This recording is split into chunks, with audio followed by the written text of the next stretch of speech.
A Study in Magic by Books of Change. Chapter 75. Countdown!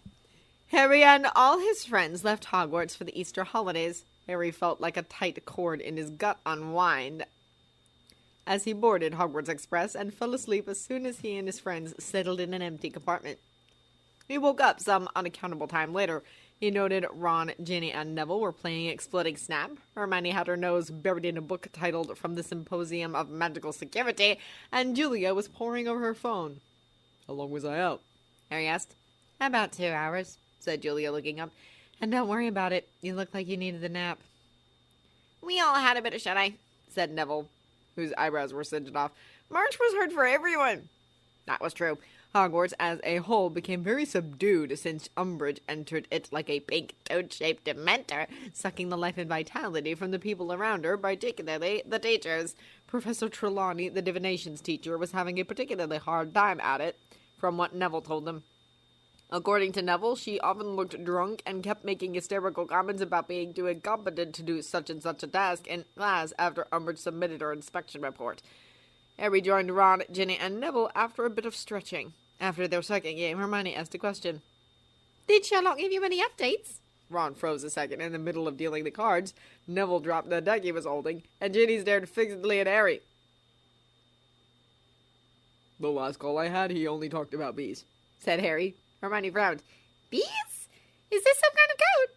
Harry shook his head. "He's literally talking about bees, as in the insect." "He's not thinking about the case at all?" asked Hermione, looking thoroughly alarmed. "No," said Harry, before adding quickly, "that means everything we can do for the case is done, so he doesn't have to think about it anymore."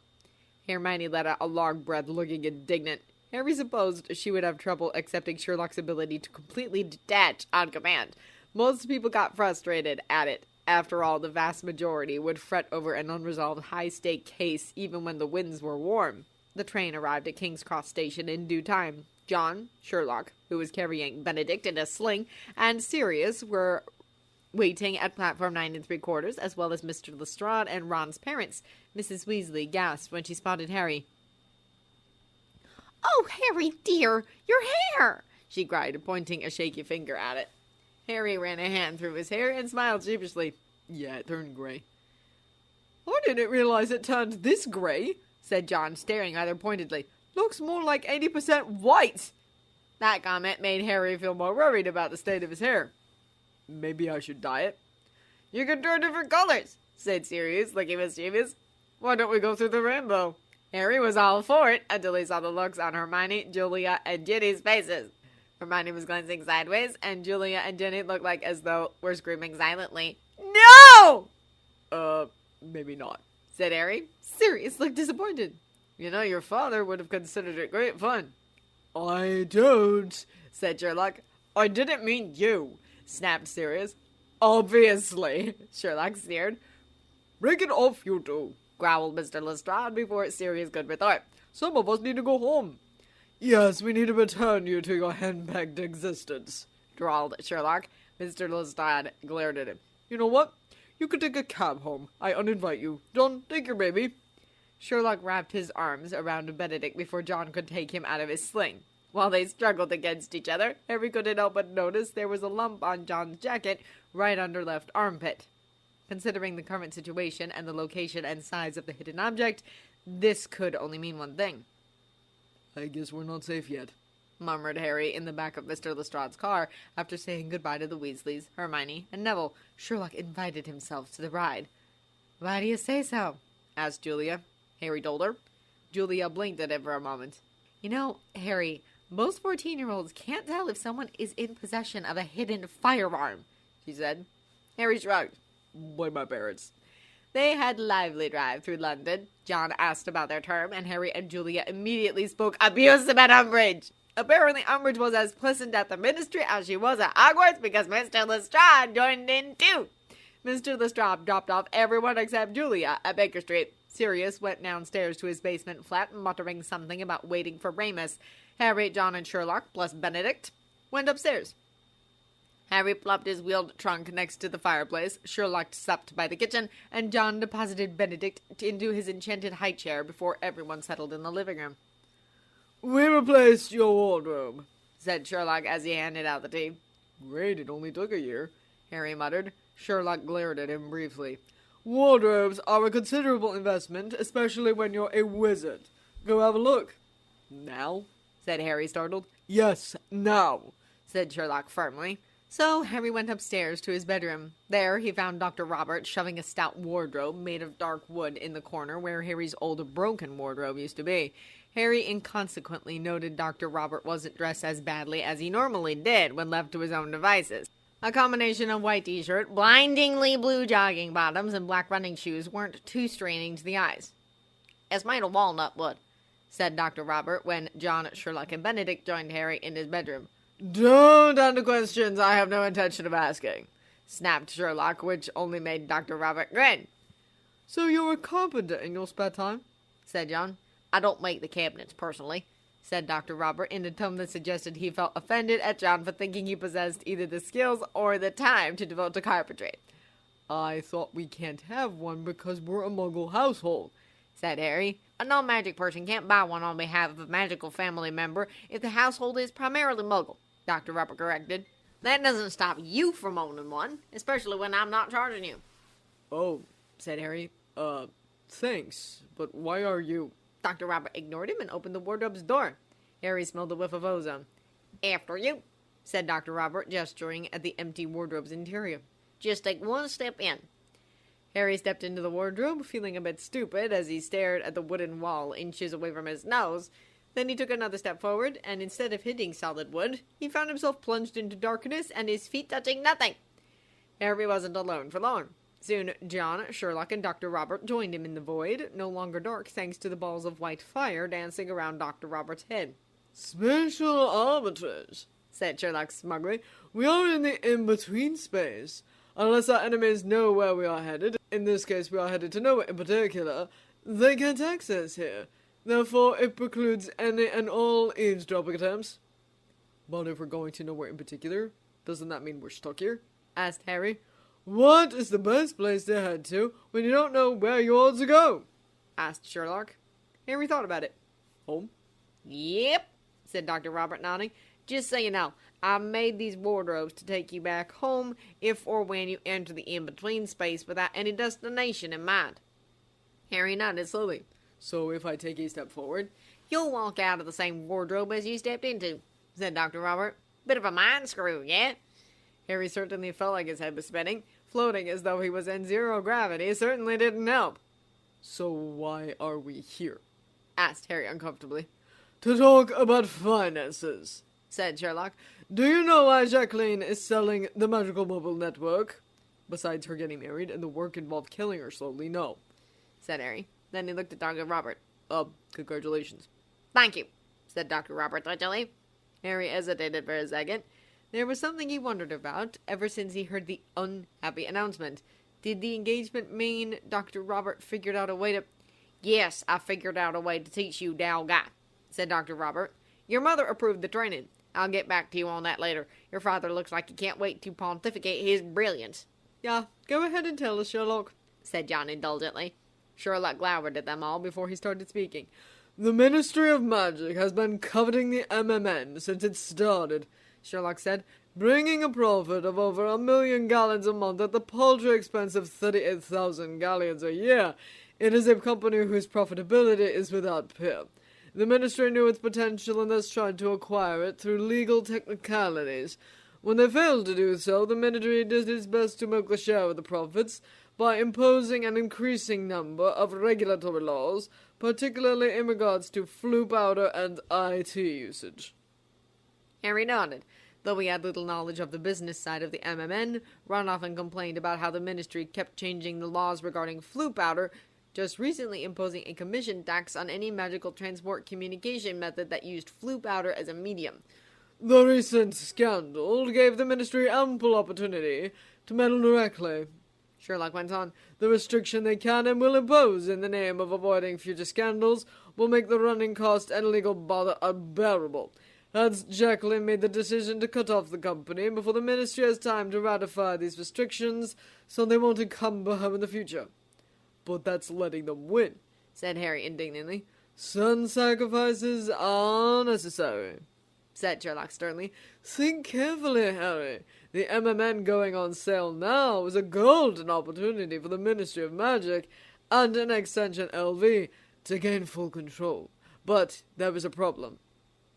Even at a discount, the Magical Mobile Network is enormously expensive. How much is Jacqueline asking? John asked.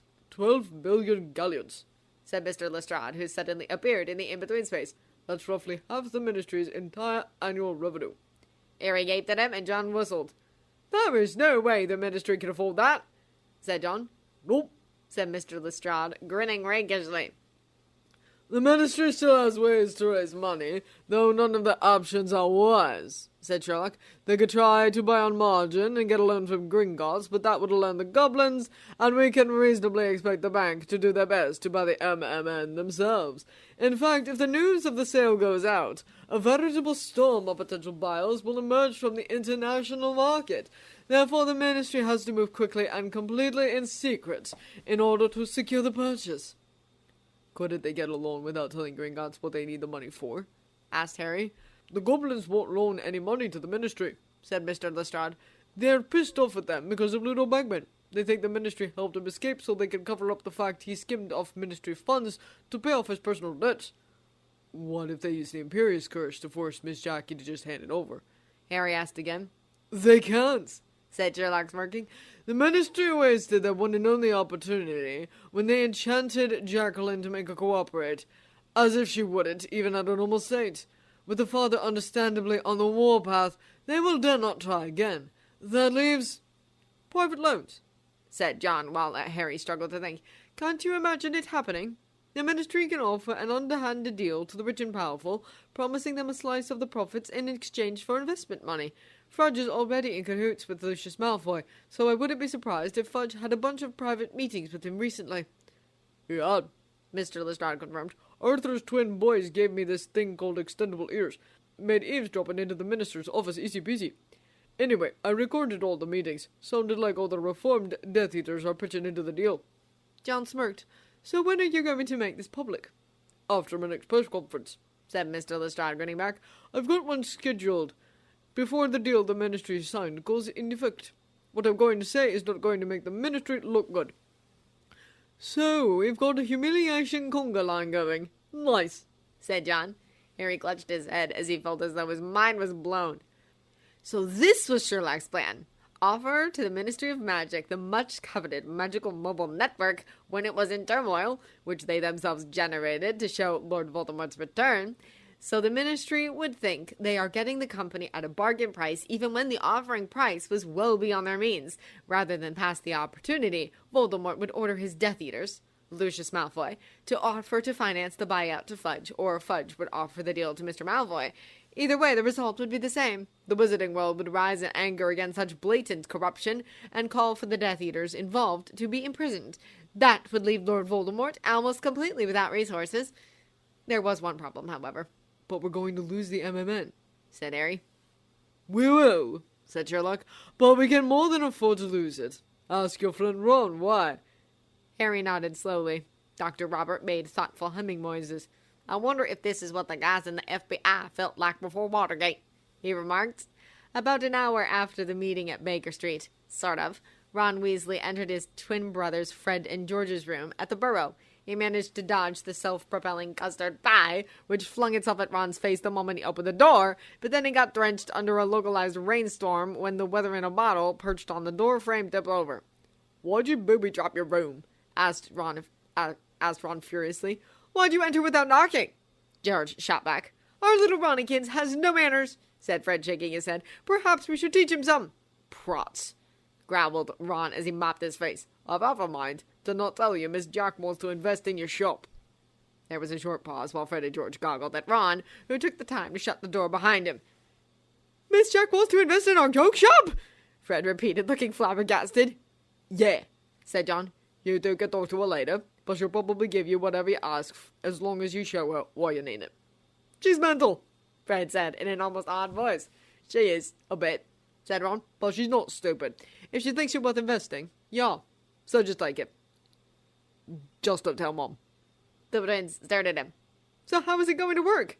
George asked. The junk shop will be yours, Ron said, but you're going to hire one of Miss Jackie's businesses to run it. She has more than one, said Fred. Ron nodded. Yep. How many does she have? Asked George. 3 if you count the one she'll launch this week, said Ron. What is it? Asked Fred. It's an instant delivery service, said Ron. The basic idea is customer orders stuff from a virtual store on the MMN network. The owner of the virtual store receives the order, puts the merchandise in a box, and then sends the box to the customer through the MMN, at which point they receive payment. The customer gets box, and ta-da, they have what they ordered. That was a short pause. That's really brilliant, muttered George. It's like a mail carrier service without owls, and a lot faster. Basically, said Ron. I guess she wants us to test it out, said Fred shrewdly. I suppose that makes sense, since it'll make money from the sellers. It'll do as well as the quality of the sellers, eh? Uh-huh, said Ron. She calls the company the Magic Egg, by the way. No, that's not the final name. I'm pushing for Zing. George nodded. So what's the third company? He asked.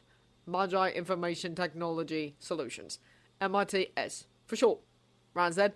On paper, the Magical Mobile Network pays MITS for their Muggle technology services. In practice, Miss Jack handles everything. Why bother separating the two? Asked Fred. The MMN isn't the only client MITS has. Gringotts is one, Ron answered. Why does Gringotts need Muggle technology? George asked, frowning. Gringotts has a branch in the Muggle world, Ron explained. They use it as a front to exchange their Muggle money to gold.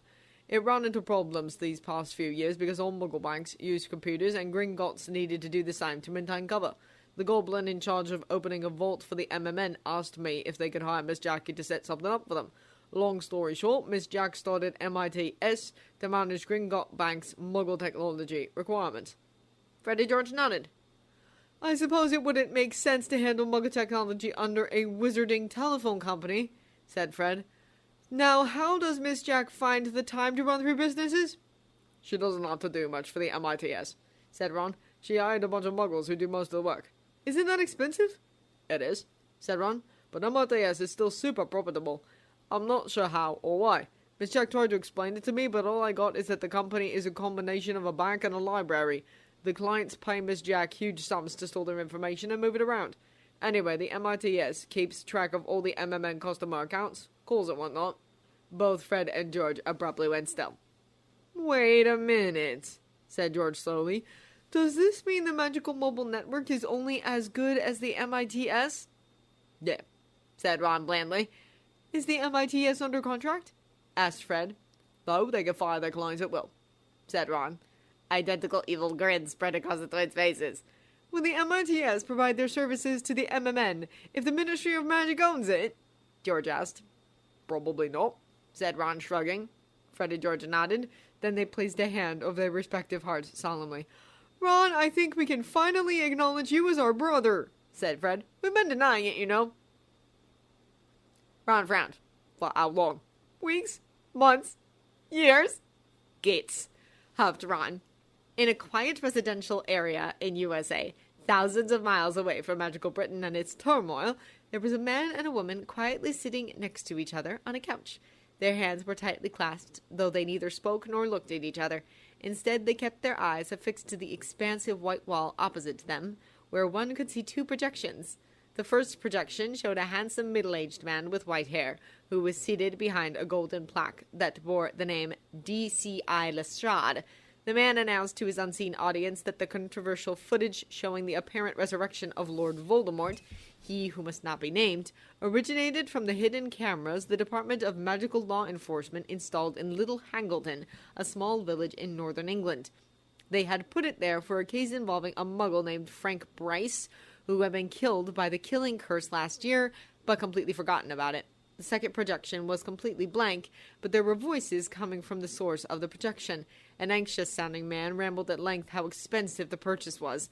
A girlish voice assured him it was a bargain. The owner merely asked for half a year's worth of revenue, and the ministry would recuperate the expense in no time, especially since the business would be in better hands. The first man retorted, We would have never had to spend so much if you, Dolores, just let Miss Shin cooperate on her own initiative, seeing as she had the personality of a doormat. I will have your head, Dolores, the first man continued fiercely. If this turns out to be another mistake, your past ones have been costly to cover. And though I won't inquire how you secured Jacqueline's cooperation the first time, I won't cover you if it goes public. At which point a drawling voice said, It is all very unfortunate, but Minister, you still achieved your objective, and I am very glad to have been able to help you out. Robert, the woman said abruptly, even if you know who wasn't the factor, I would have... I know, the man named Robert said softly. You know I know, Jacqueline. The two fell silent again. The projections continued to show their footages in repeat.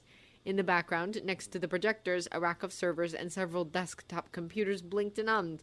When the clock hanging on an adjacent wall turned 7, Robert looked at Jacqueline and said, It's time.